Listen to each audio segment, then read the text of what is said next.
ওই 1 কাঠা জমি না ছাড়লে আমারও স্নান খাওয়া সব একেবারে মাথায় উঠবে। তার উপর আমার রাজ্যের গরিব চাষিরা ওই জমিতে আলু চাষ করেছে। আমি কিছুতেই ওই জমিটা নবাব বাহাদুরকে দিতে পারবো না। আগে আগে গোপাল যখন আছে তখন আপনি কোনো চিন্তা করবেন না মহারাজ।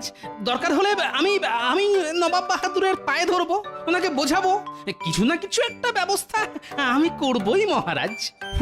গোপাল নিজের গিন্নিকে সামলাতে পারে না, আর বাংলার নবাবকে নাকি সামলাবে? হাসালে গোপাল, হাসালে। আগে হাসুন হাসুন, গোপাল ভাঁড়ের কাজই তো হাসানো।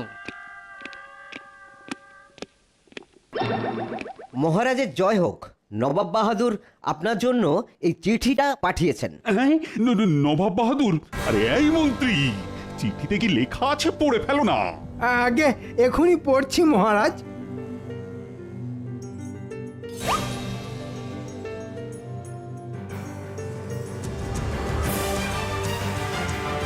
সর্বনাশ! নবাব বাহাদুর লিখেছেন, আগামী পূর্ণিমার মধ্যে কৃষ্ণনগরের সীমানায় যে 1 কাঠা জমি আছে ওটা ওনার নামে লিখে না দিলে উনি আপনাকে বিরিয়ানির হাঁড়ির মধ্যে ঢুকিয়ে সেদ্ধ করে দেবেন। সর্বনাশ!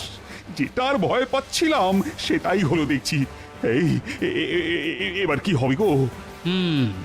যে করেই হোক মহারাজকে এই বিপদ থেকে উদ্ধার করতেই হবে।